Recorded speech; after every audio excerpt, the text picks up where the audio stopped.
Hello and welcome to the 24th episode of the Addiction Free Naturally podcast. My name is Graeme Hoppitt, and today I'm going to talk about a subject that's really close to my heart and something which I feel has been fundamental in allowing me to maintain my journey. Meditation is a key skill in overcoming addiction. For all transparency, it's not something that I actually started at the beginning of my journey. I've only been doing it now, I guess, coming up to just under 2 years. But it is a key skill, a key practice that really can change or helps to change any area of your life. So I'm a big fan. And I feel that loads of people have heard so much about meditation and they almost dismiss it, but it was one message that my coach, a guy called Rob Scott at the time, gave me that really sold the concept on me. And that's actually having studied transcendental meditation maybe 15 years ago. So I've had an up and down journey. I studied TM, transcendental meditation, cost a fortune back in those days. I guess it's even more expensive now. And I'd done it for 6 months and then I gave up. So therefore, this in itself is a message because I should have persevered. And it wasn't until I heard what Rob Scott said about how he described the power of meditation that the penny dropped and I committed to it. So today is going to be very important. If you get the message today, it could change your life and it could certainly change your journey and sustain your recovery from addiction or help you to change any area of your life. It's like a foundation. So without further ado, these are some of the topics we're going to talk about. I'm going to talk about some of the benefits of meditation, and actually that they're commonplace. You can find those online, but nonetheless, I'm going to summarize them. But where it starts to get really exciting is when we talk about how it can help you in delayed gratification versus immediate gratification, which is really the whole crux of addiction. We're all caught up in, we're going to have that immediate fix, whether it's a substance or a behavior. We're going to talk about impulse control and intuition, because intuition is a key part. We're also going to talk about the subconscious mind and building that mental muscle, which effectively is what will enable you to stay on the course of delayed gratification. And I'm going to give you one simple free method of meditation, which is really what I do to this day. So I no longer do the paid method as I did train in transcendental meditation, and in no way am I putting that down. For me, this is about finding something that works for you. Any form of meditation is going to be good for you, any form of meditation. But I'm just going to give you a very simple method on this call today. And then I'm going to end up with a summary of why I think this is important and why it's vital in one's life. For me, beyond oxygen or next to oxygen, meditation is the most important thing in my life. So I can't live without oxygen, and neither can you. And I can't live without meditation. I've missed, again, for transparency, I like to be totally honest, I've missed 3 days of meditation in coming up to almost 2 years now, just 3 days. I messed up my schedule, and before I knew it, the day was gone. I do know someone who, even if they get to the end of the day, and I'm talking about really late, even into the early hours of the morning, they say, I'm going to meditate. But that wouldn't work for me. Once I'm tired, and I'm an early to bed type person, if I'm tired and I hadn't meditated, I would just fall asleep. And meditation doesn't work if you're asleep. If you fall asleep in meditation, well, one, that's a sign that you're tired physically and mentally. So it's not a bad thing, but meditation itself is not about being asleep. It's about being relaxed and watching your thoughts. So if you've fallen asleep, that's a separate message for you. So I don't do it late at night. So, I'm honest, I've missed 3 days in almost 2 years. I normally do it in the morning. It's certainly not my first activity. I normally have some exercise, and then I shower, and then I will meditate. That's where I fit it in. But I'm not sort of strict on that. What I mean by that is if I've got a busy day, sometimes at the weekend we go out, it's okay for me if I meditate in the afternoon. But generally, as a rule of thumb, I will have always have meditated in the morning before I start work. And as I said, I've only missed it in 3 days. So there's a message in there. Okay, here we go. Without further ado, we're going to get stuck in. The magic really does happen in the silence. As Buddha said, observe your thoughts. The whole thing here is about getting quiet and really watching your thoughts. Now, here's some of the scientific evidence for meditation. First of all, it reduces stress, it controls anxiety, it promotes emotional health, which is obviously very important. It enhances your self-awareness, it lengthens your attention span so you can focus more. It can help generate kindness, it improves sleep, it helps control pain. It's never ending. The benefits are incredible. It can help you decrease or curb chronic pain of migraine, PTSD, anxiety, addiction, which is obviously what this my series of podcasts is all about. It can help in depression and self-criticism. So the number of benefits are endless, and it's like not everyone is addicted, thank goodness, but the benefits of meditation go far beyond addiction.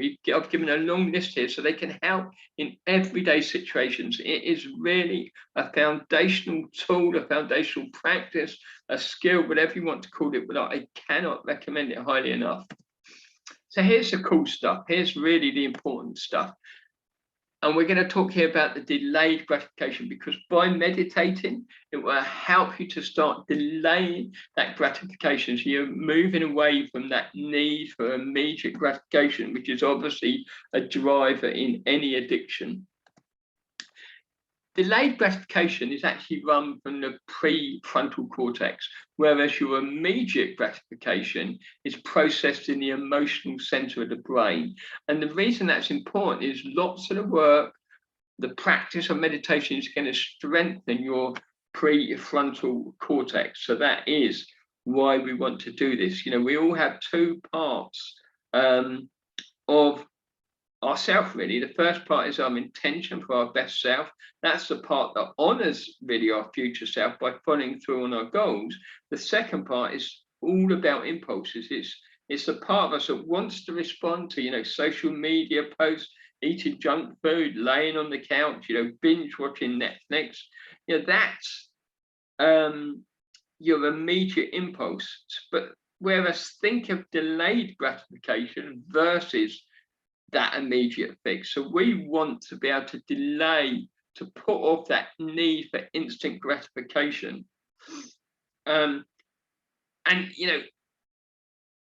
Delayed gratification is, as I said, run by the prefrontal cortex, that immediate need for gratification. And we want to really be able to delay, it's the immediate gratification is really led by the need for fight or flight response. When we're under actual or perceived stress, fight or flight kicks in and we start to lose resistance to temptation. And that's where we become really impulsive. And impulsivity is extremely important in that fight or flight. But these days, there's not really that many real fears, not many real dangers. But we need to be able to see the difference. So, if you're scared, our brain immediately tells us to run and act on it. But it can cause a multitude of problems in many areas of our life, certainly in today's society, because we're under, it's almost like that fight or flight switch is left on. And really what I want to answer here is, well, how does meditation relate to this? And I think about the practice of meditation in a whole new way now as a consequence of one of my previous coaches, Rob Scott, because I'm not looking at this from a spiritual point of view, and I'm not looking at it from a religious point of view because I'm not religious. So while a lot of people meditate for spiritual reasons and for clarity and clearing the headspace, which is all great, and that happens anyway, what my coach suggested to me, Rob Scott, and what I now completely endorse is our aim is to work with our mind. By working with our mind, and meditation gives us the opportunity to work with our mind, it really enables you. It's one of the fastest ways really to make significant changes in our life. By mastering our mind and specifically our thoughts, meditation is the gateway. Meditation is really the gateway to the life that we want. So the goal is to sit in meditation, is to clear your mind. But by practicing meditation, you're really strengthening your prefrontal cortex. So the silence is the goal. That is the main goal, obviously, in meditation, to clear our mind, to focus on not following our thoughts that come up, just observe them.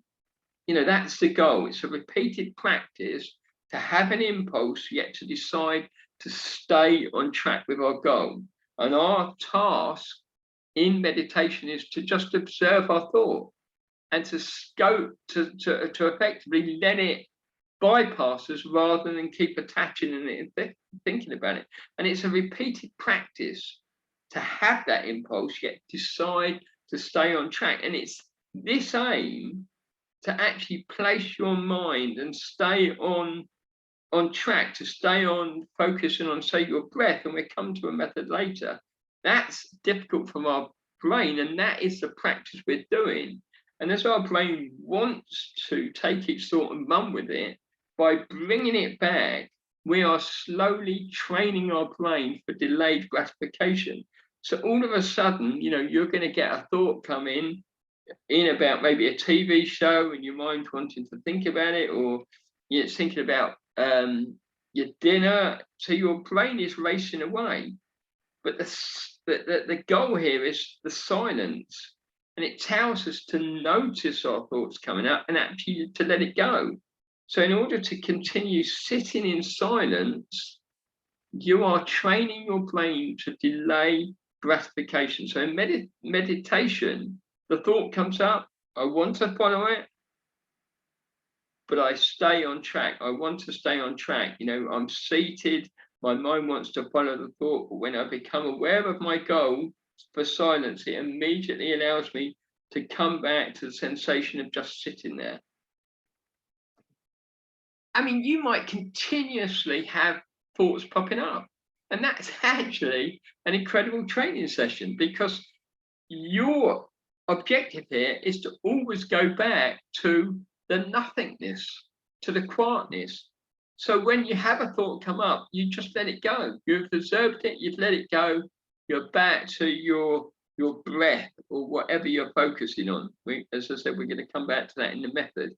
So it doesn't matter that thoughts come up. That is actually what is helping you strengthen your prefrontal cortex. So by the act of an impulse and then not acting on it, that is literally what is strengthening your impulse control. That's what's strengthening your ability to resist an impulse. That's what's strengthening your ability to not jump in for immediate gratification. So the more you practice your meditation, however difficult or however unsuccessful it appears, the practice of doing it is what is strengthening your prefrontal cortex. And that is what's going to enable you to delay gratification in so many areas of your life. So the more you do it, the more you will become better at this. And this strength is a crucial ability that literally translates into every part of your life. It's especially important for our ability to determine what is important to us and to overcome addiction in particular. So it is a key strength that you're actually creating by literally just practicing meditation.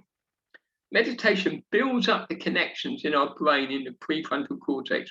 That is what is making them stronger. So the more you practice, the stronger they become. Meditation builds that mental muscle. It's the perfect strengthening practice. And when you're doing something important in your life, and you need to stick to it, yes, that commitment is all about impulse control, isn't it?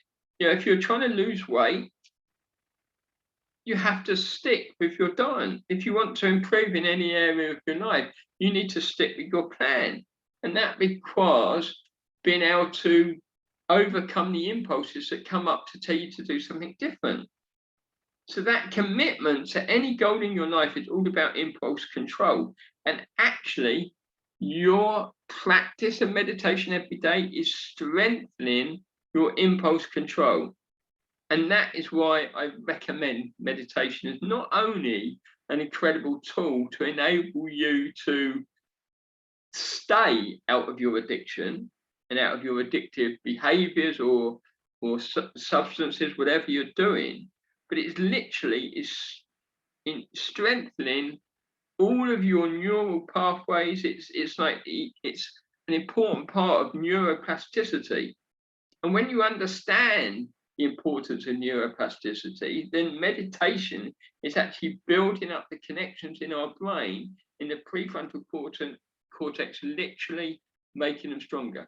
So our brains become stronger and we're better able to commit to delayed gratification. And when we're able to delay gratification in any area of our life, we have the key to overcoming any addiction that we have and any shortcoming in our life.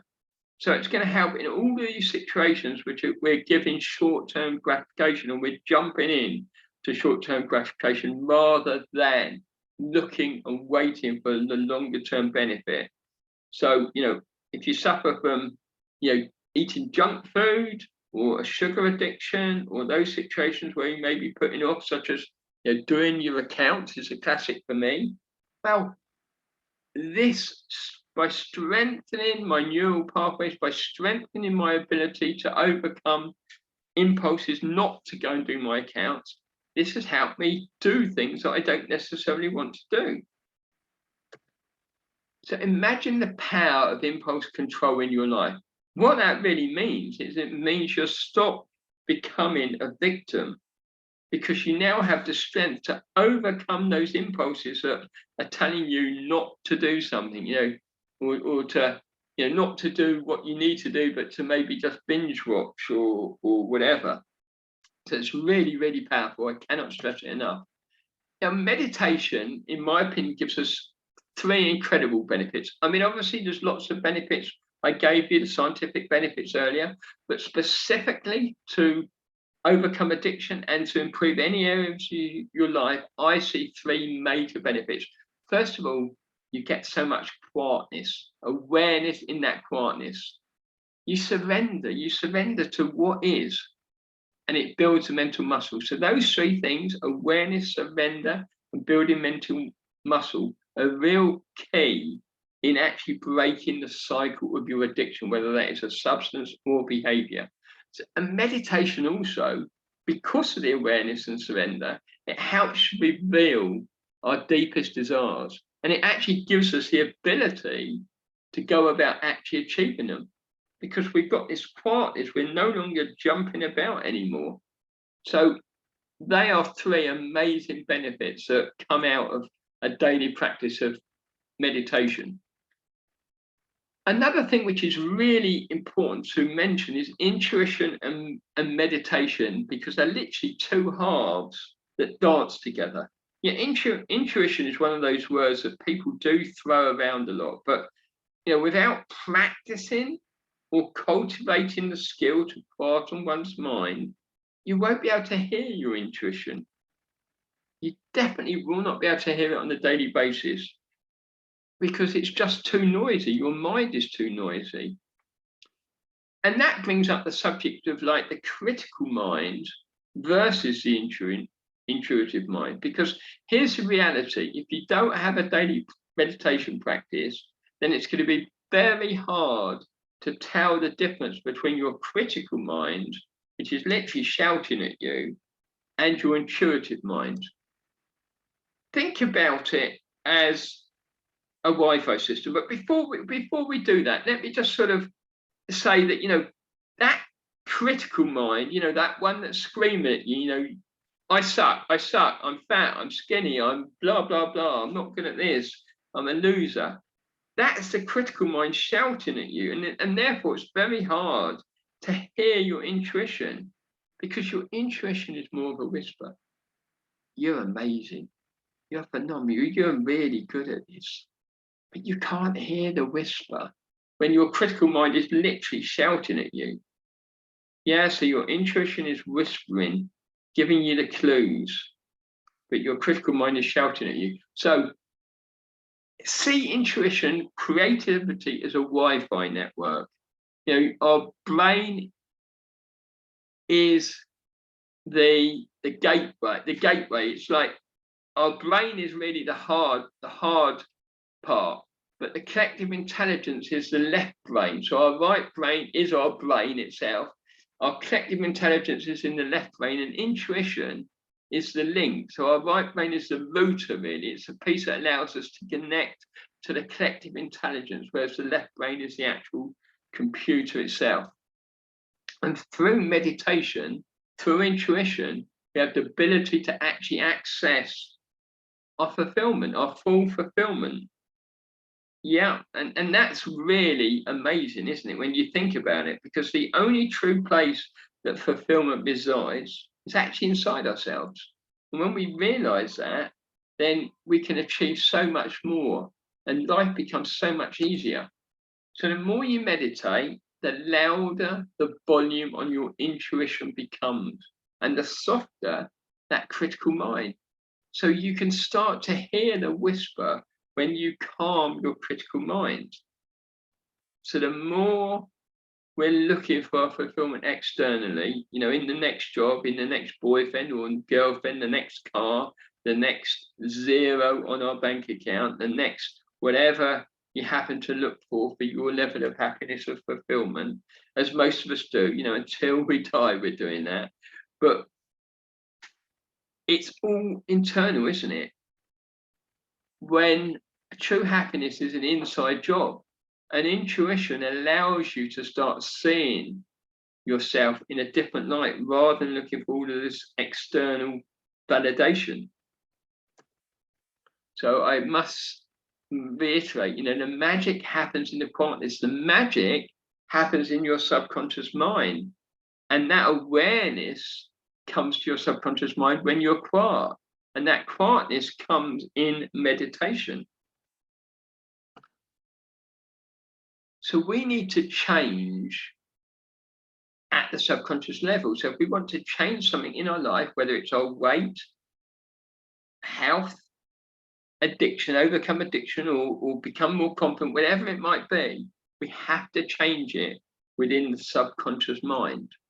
So the success formula for us is to make permanent changes in life is to access our subconscious mind at the alpha brainwave. And then as we go deep as possible into those alpha waves, that's when we can make the permanent changes. We can really put in a deep program into our subconscious mind, and that's what we live on. So meditation is the gateway to achieve any change that we want to make in our life. So we need to change at the alpha level. So the alpha level is the gateway to the subconscious mind. And if we then drop down into theta, that's where we'll make really serious changes. And then the delta is when we're probably sleeping deeply. But we can make changes where as soon as we get into alpha and theta. So meditation is the gateway to achieve change, the gateway to achieve your desires, any area of your life. I consider meditation to be a foundational skill, but I also consider it to be like a vital part of my self-care philosophy. And meditation equates to self-love, giving time to you. Imagine that you're actually spending some time with you. You are the most important person in your world, and you need to give yourself self-love. Meditation is a way of giving yourself self-care and self-love all rolled into one. Because the magic really begins to happen in that silence, as I keep saying. Now, here's the simple method I want to tell you about today. Because this is free. There's lots of methods. So as I said, I'm not saying this is the only method. I originally paid to learn transcendental meditation. I don't do it anymore. I'm certainly not criticizing it. It was my choice to stop. But then 15 years later, whatever it's been, I've then taken up meditation, and I'm just doing a simple method. And I started with the count to 10 method. So this is one way where you can become aware of your thoughts. And this is how we do it. We first of all, we take one full breath in, all the way in and all the way out. And as you do that, you just count. So just in your mind, count one breath in, two, breathe in and out. So 3, breathe in and out again. So you're counting. Breathe in and out is one count. 2, breathe in and out. And all you're literally doing is breathing in and out, and you're counting to see how far you can go. Here's the truth. I can't get past 1 or 2. So even though I've been practicing this for a long time, I'm still on 1 or 2. So if a thought comes into your mind, so you're breathing in, if you suddenly think about supper, then you start again. You breathe in again, counting for 1. So you're only going to 2 if you haven't thought about that pink elephant or your supper or your girlfriend or husband or whatever it might be, or work. So you're literally breathing in and out is count of 1. And if you haven't had any thoughts, then you breathe in again, and that's your count of 2. So you're literally aiming to get to 10. So whenever you notice a thought come in, you have to restart the count. And that's why it's called the count to 10 method. So you're just breathing in and out, and when a thought, and counting, the idea is to get to 10, but when a thought comes in, you start again. And that practice is what is strengthening the neural pathways and helping you to strengthen your ability to overcome impulse and to delay gratification. It's brilliant. But this is not a punishment. If you can't do it, it's not, it's just noticing what you're doing in your mind, because otherwise you would just continue further without noticing. So it's actually important to notice those thoughts. And then if a thought comes in, you're starting to count again. Don't beat yourself up here. I can't get far. So even though I've been doing this 18 months, almost 2 years, almost 2 years now, I don't get that far. It's not a competition. It doesn't matter if someone else thinks they're a Zen monk. It only matters what you're doing, and it is the practice which is going to get the result. By practicing it, you are strengthening your prefrontal cortex, enabling you to delay gratification. It's not a competition. Do not overthink it. So it's the practice of working with your mind which is helping you. But the practice of working with your mind in this way is incredibly powerful. It starts to open up a new level of freedom for you while developing a life-changing skill. Don't overthink it. Don't beat yourself up. Just do it. I hear so many people say, I tried meditation, it doesn't work, which was me, wasn't it? I openly admitted I'd done meditation, TM, about 15 years ago. I gave up after 6 months. I was thinking, nothing's changed in my life. But actually, you have to just give it time. You have to trust. And this time, as I said, when Rob Scott, who was one of my coaches back in the day, or 18 months ago, almost 2 years ago now, when he said, this will enable you to delay gratification, then I realized that I had to do it. That was a game changer, the way he described it. So, and if you get that message, this will change your life. It honestly will. So that's been quite a session today. If you really take on board that, we've spoken about lots of benefits, from helping you to overcome anxiety to depression, just making you calmer. But most importantly, it's going to help you to delay gratification. So you will no longer go for that immediate gratification. You'll be able to control your impulses. You'll be able to build that mental muscle, which enables you to do that, because the real magic happens in the silence. And when you have this silence come about because you are literally taking time out each day start with just 5-10 minutes and then build it up. I do 30, so I do about 20 to 30 minutes every day. And I've already mentioned in other podcasts, I do actually once a month do what I call a 4-hour silence exercise. But the key thing is just to start something. If you meditate every day and just trust the process, it will impact your life positively.